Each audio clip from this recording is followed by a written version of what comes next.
हमारे ऊपर प्रभु की कृपा है ये हम कैसे पहचाने। ये 8 लक्षण प्रकट होने लगते हैं जिसके ऊपर प्रभु की कृपा होती है। हमारे ऊपर प्रभु की कृपा है ये हम कैसे पहचाने, तो ये 8 लक्षण प्रकट होने लगते हैं जिस पर हरिजू की प्रियाजू की कृपा है। पहला, घोर अपराध करने वाले के प्रति भी दया की भावना, शांति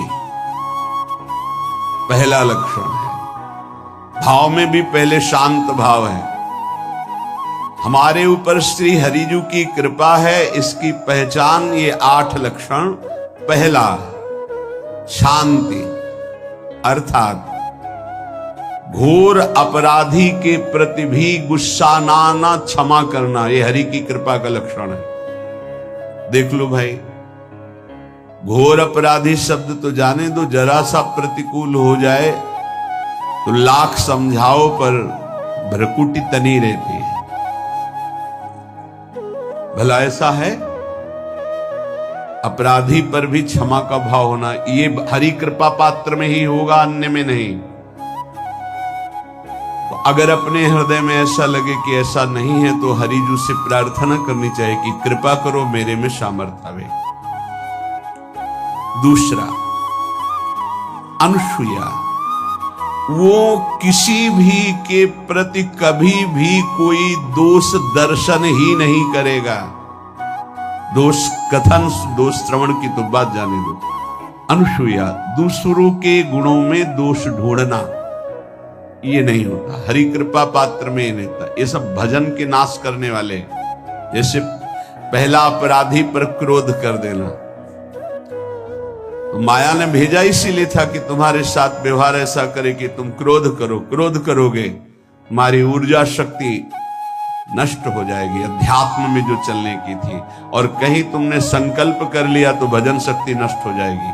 तो अगर भजन बल है तो गया, जरूर उसको दंड मिलेगा, पक्का मिलेगा, 100% मिलेगा, लेकिन आप खाली हो गए। ना भजन करने की वृत्ति रहेगी और ना भजन रहेगा, दोनों बात। अनुसूया, किसी के सद्गुणों में दोष देखना, गुणों में दोष ढूंढना, ये हरि कृपा पात्र में नहीं होता।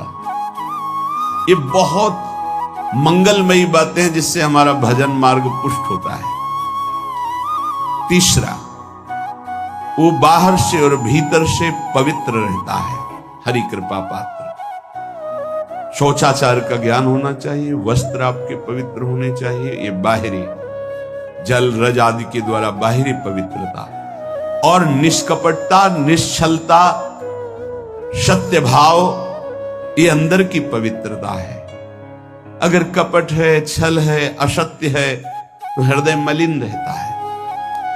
भीतर और बाहर से पवित्र रहना, इसमें खास बात क्या है भीतर और बाहर से पवित्र रहने में? भीतर और बाहर से सदैव पवित्र कौन रह सकता है? तो बोले जो पुंडरीकाक्ष भगवान श्री हरि का प्रियाजू का स्मरण करता रहता है, वो शवायाभ्यंतर शुचि, वो बाह्य और अभ्यंतर दोनों से पावन रहता है। तीसरी जो कृपा का लक्षण है, अर्थात वो सदैव भगवत चिंतन परायण, शौचाचार का पालन करने वाला, बाहर और भीतर से हरि कृपा पात्र पवित्र रहता है। चौथा, ऐसे कार्यों का अनुष्ठान न करे जिनमें हमारा भजन छूटता है, जिनमें सत्य छूटता है, जिनमें भगवत भाव छूटता है। जैसे आपके ऊपर कृपा हुई, आप भगवत मार्ग में चल रहे हैं, अब आप ऐसे संसारिक कार्यों का अनुष्ठान कर रहे हैं जिनमें आपकी चित्त वृत्ति बिल्कुल भगवत विमुख हो रही, तो जीवन का लाभ क्या होगा? लाभ तो है भगवत स्मरण से। कल एक ने प्रश्न किया कि मैं खाता तो नहीं लेकिन मांस के दुकान में मांस बेचता हूं, होटल आता, क्या उचित है? ये उचित कैसे हो सकता है? तुम और भी तो व्यापार कर सकते हो। जरूरी है धर्म का पालन करने की इच्छा करते हो, धर्माचरण करते हो, ऐसा नहीं।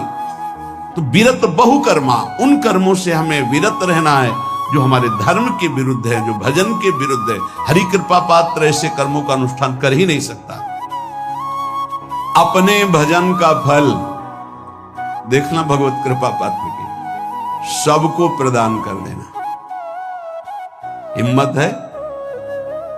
अपने भजन, इतनी मेहनत से किया हुआ भजन, भजन होने के बाद हे प्रभु इस भजन का फल हो, सर्वे भवन्तु सुखिना सर्वे सन्तु निरामयाः। यहां तो कहते महाराज एक माला रोज आपके लिए करता हूं कि आपकी बीमारी ठीक रहे, तो शेष किसके लिए करते हो प्रभु? शेष क्या? अगर इष्ट और गुरु के लिए तुम्हारा है कि एक माला करते तो फिर इतनी माला करते तो हमें क्या होगा? सब आपको दे देंगे तो हमें क्या होगा? तभी भजन का रहस्य ले जाना। छठवां, अपने भजन से अपने लिए कुछ भी ना चाहना और दूसरों की तो बात जाने दो, दूसरों से कुछ ना चाहना ये तो ठीक है, अपने भजन से अपने लिए कुछ ना चाहना है हिम्मत। देखो ये हरि कृपा पात्र में हिम्मत होती है। अपना भजन अपने प्रयोग में ना लाना, इसका भी आंतरिक रहस्य है। अपने प्रयोग में आप शरीर को लेकर के बोलेंगे, अगर स्वरूप को लेकर तो प्रयोग की कोई वहां जरूरत ही नहीं, स्वरूप पूर्ण काम है, वहां कोई अभाव नहीं। जब आप कोई भाव अपने लिए करेंगे तो देह भाव होगा, देह भाव से किसी विषय की मांग होगी। विषय पूर्ति भजन का फल नहीं होता, भजन का फल होता विषय निवृत्ति। बहुत जोर की बात है, कैसे समझिए? अपने भजन का भी फल अपने लिए नहीं, दूसरों से कुछ चाह रखना तो बात ही जाने दो, भजन से भी कोई अन्य सुख की चाह नहीं। क्या चाहिए? भजन ही बनता रहे, भजन का फल भजन बनता रहे, खूब निरंतर जप करते रहे। सातवां, किसी भी मान सम्मान कीर्ति पद प्रतिष्ठा के मिलने पर हृदय का असंतुष्ट हो जाना, यह हरि कृपा पात्र का लक्षण होता है। प्रणाम नमस्कार जय हो तो हृदय में असंतुष्ट हो जाना चाहिए। कोई किंचन मात्र अभिमान न उदय हो जाए। प्रभु बचाओ, ये माया की चकाचौंध से बचा लो नाथ। कौन सा अपराध बन गया कि आपकी जय की जगह यहां हमको ऐसा सुनना पड़े। मान प्रतिष्ठा कीर्ति जिसके लिए बड़े बड़े लालायित रहते, हरि कृपा पात्र को विष की तरह चुभती है। और आठवां, किसी भी प्राणी समुदाय से संबंध ना रखते हुए सब पर दया की भावना, सब पर कृपा की भावना, सब पर करुणा मैत्री पर किसी से ममता नहीं। ये सूत्र बहुत व्यवहार में प्रयोग करने योग्य है। सबसे करुणा और मैत्री पर किसी से ममता नहीं।